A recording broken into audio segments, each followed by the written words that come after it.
এখন আপনাদেরকে জিজ্ঞাসা করছি, একটু মুখ খুলে বলুন, আমাদের সমাজে বেরোজাদার আছে না নাই বলুন? আছে না বাপ? বেরোজাদার আপনাদের দিকে নাই?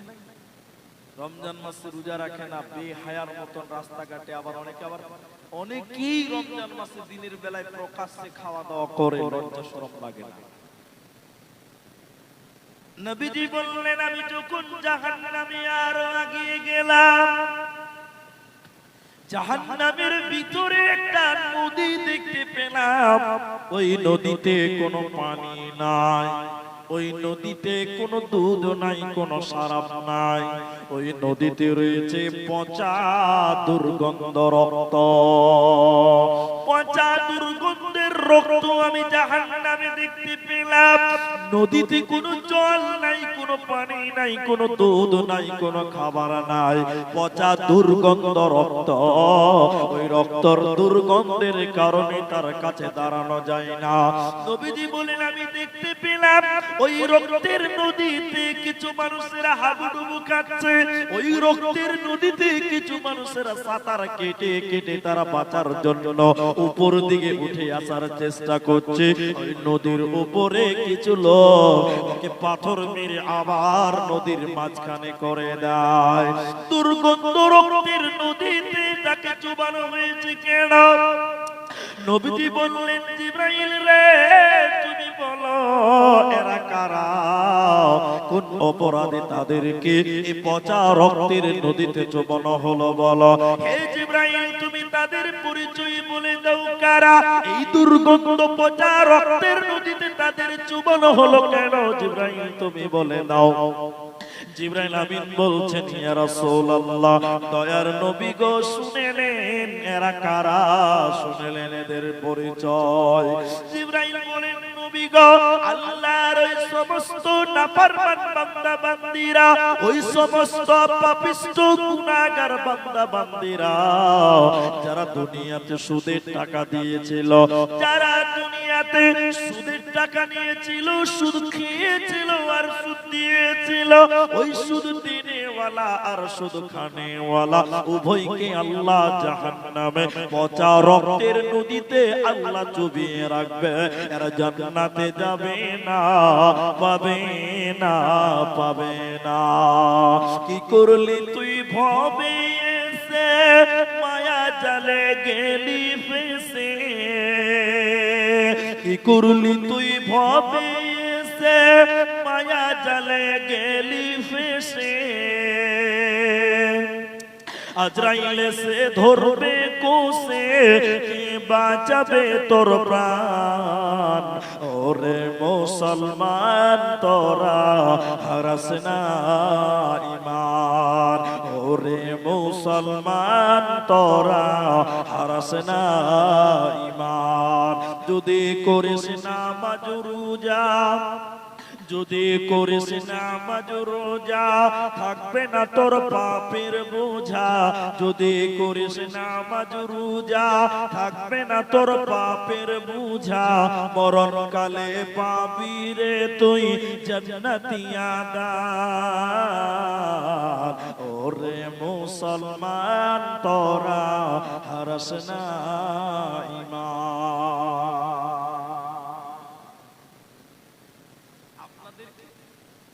অনুরোধ করছি, আপনারা একটা কথা বলুন তো। রাসূল বললেন, নবীজি বললেন যে জাহান্নামে রক্তের নদীতে রয়েছে যারা সুদ খায় এবং সুদ দেয়।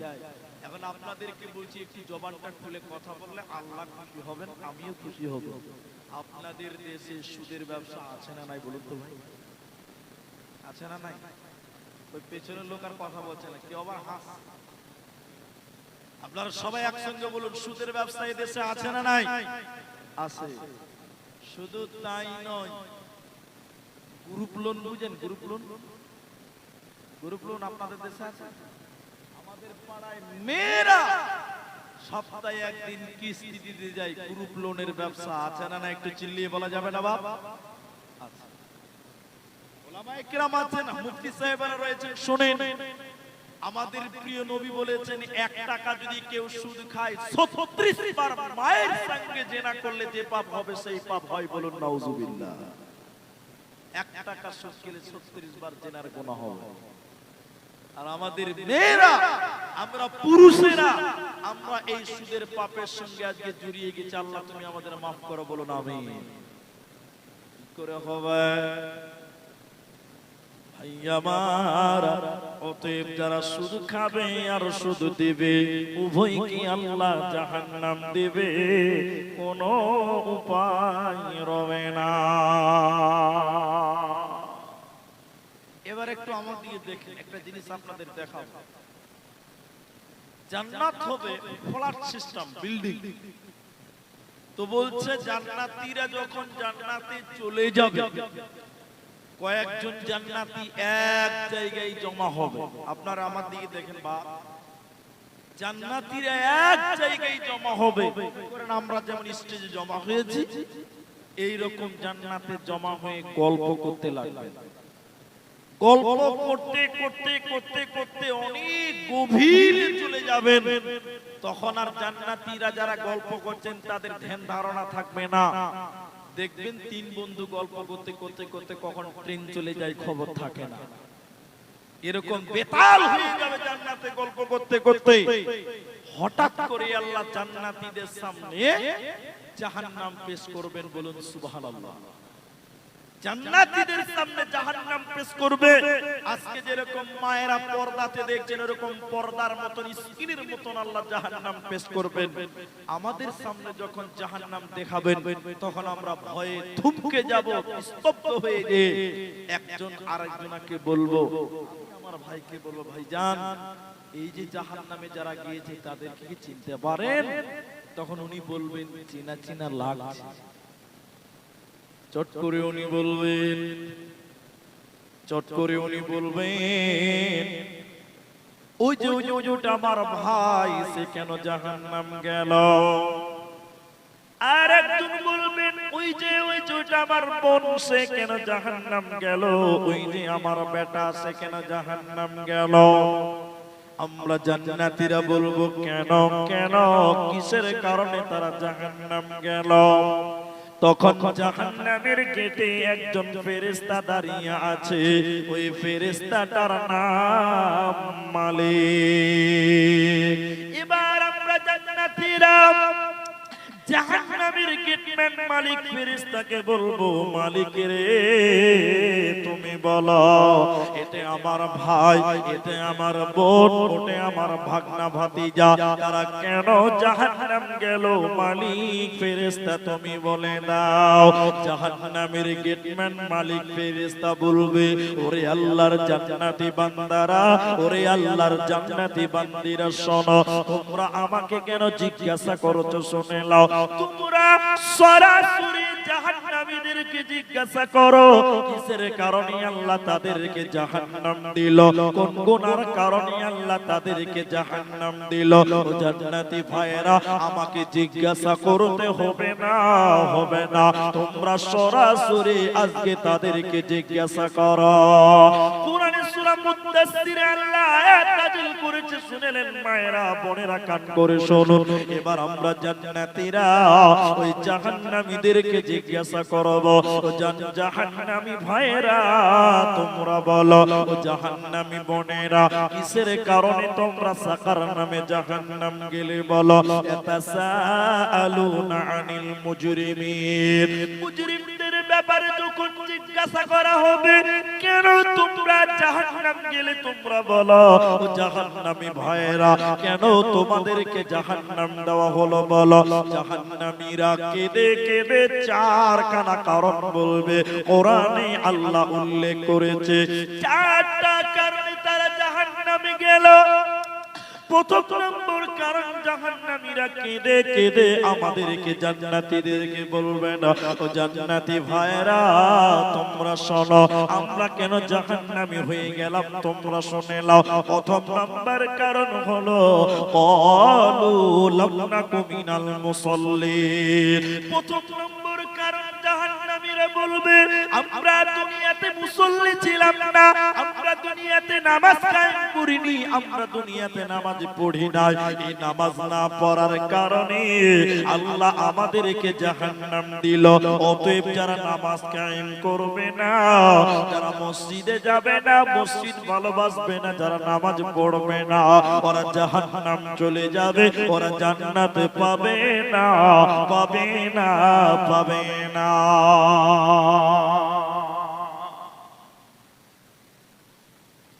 জাহান্নামে যাওয়ার প্রথম কারণ হলো, জাহান্নামে যাওয়ার কারণ হলো আপনার কিনা নাম। মাফ করেন, আমার ড্রাইভার চাবি খুঁজে বেড়াচ্ছে, আমার ড্রাইভার গাড়ির চাবি হারিয়ে দিয়েছে, মারুতি সুজুকির চাবি, তার সঙ্গে আরেকটা চাবি আছে। যদি কেউ পেয়ে থাকেন স্টেজে জমা দিন। আপনারা যারা রাস্তাঘাটে চলছেন, আমার নিজের গাড়ির চাবি হারিয়ে দিয়েছে ড্রাইভার, কোথাও পড়ে গেছে হয়তো, যদি কারো কাছে থাকে তো আপনারা স্টেজে জমা দিয়ে যাবেন, মেহেরবানি করে, আল্লাহ আপনাদের উত্তম বিনিময় দেবে। তাহলে নামাজ না পড়ার কারণে জাহান্নাম যাবে। জাহান্নাম যাওয়ার প্রথম কারণ, জাহান্নামীরা বলছেন আমরা নামাজ আদায় করিনি, আমরা সালাত কায়েম করিনি, এটা হলো প্রথম নাম্বার কারণ। দ্বিতীয় নম্বর কথাটা বলার আগে একটা কথা আপনাদের জিজ্ঞাসা করব, আপনাদের দিকে নামাজির সংখ্যা বেশি না বেনামাজিদের সংখ্যা বেশি? বলুন। অনেক লোক সুস্থ স্বাভাবিক মানুষ কিন্তু নামাজ পড়ে না। আবার অনেক লোক বলে হুজুর এখনো টাইম হয় নাই। যে বলছে টাইম হয় নাই, মনে হয় যে ফেরেশতার সঙ্গে যোগাযোগ আছে। কি করে বললো যে টাইম হয় নাই? কালকে বেঁচে থাকবে গ্যারান্টি আছে? বাপ বল বেঁচে থাকবে গ্যারান্টি আছে? আজকে রাতে শুয়ে গেলে সকাল হবে তার কোনো ভরসা নাই। তো যারা বলছে মুলি সাহেব এখনো টাইম হয়নি হুজুর, এখনো তো চ্যাংরা আছে, ছেলে মেয়ের বিয়ে দিব, তারপর নামাজ পড়বো, তাহলে আমার মন বলে ওয়ার সঙ্গে বোধহয় আল্লাহর সরাসরি যোগাযোগ আছে, তুই এখনো মরবি না। বড় দুঃখ লাগে। আমাকে একজন টেলিফোন করে বলছে হুজুর কোনদিন কোন মেয়ের দিকে তাকাইনি খারাপ নজরে, কোনদিন কাউকে গালি দিইনি, নিন্দা করিনি, কোনদিন মিথ্যা কথা বলিনি, যৌতুক নেইনি, কারো জমি দখল করিনি, কোনদিন ঝগড়া ফাসাদ করিনি, আমি সব রকম ভালো কাজ করি হুজুর, শুধু নামাজটা পড়ি না, তো আমার ঈমান কম আছে। সাংঘাতিক প্রশ্ন। নামাজটা পড়ে না, আমাকে বলছে মশলা জিজ্ঞাসা করছে হুজুর আমার ঈমান কম আছে।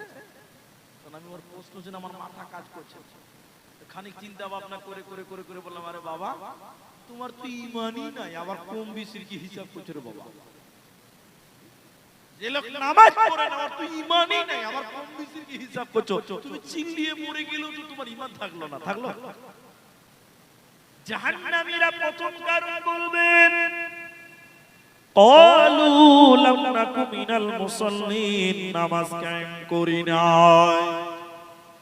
বেনামাজি জীবন গড়ার কারণে আল্লাহ জাহান্নাম দিল।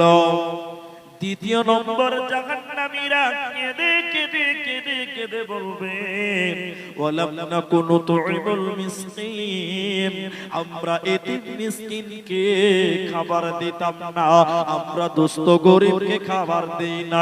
এতিমকে খাবার না দেওয়ার কারণে আল্লাহ জাহান্নাম দিল।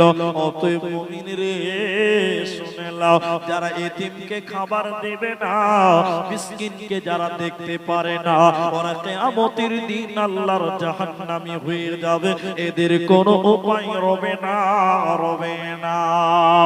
তিন নাম্বার জাহান্নাম যাওয়ার কারণ কোরআনে আল্লাহ বলেছেন কুননা নাখুদু মাআল খায়িদিন, আমরা অনর্থক বকবক করতাম, অনর্থক গবেষণা করতাম, গীবাত করতাম, পরনিন্দা করতাম, পরচর্চা করতাম, আমরা পরের পাপ উদ্ঘাটন করে বেড়াতাম। এর কারণে আল্লাহ আমাদেরকে টেনে হিচড়ে জাহান্নাম দিল। অতএব যারা বদনাম করে বেড়ায়, লোকের দুর্নাম করে বেড়ায়, বেফালতু যারা গল্প গুজব করে বেড়ায়, এরা আল্লাহর জাহান্নাম যাবে, এরা জান্নাত যাবে না, পাবে না।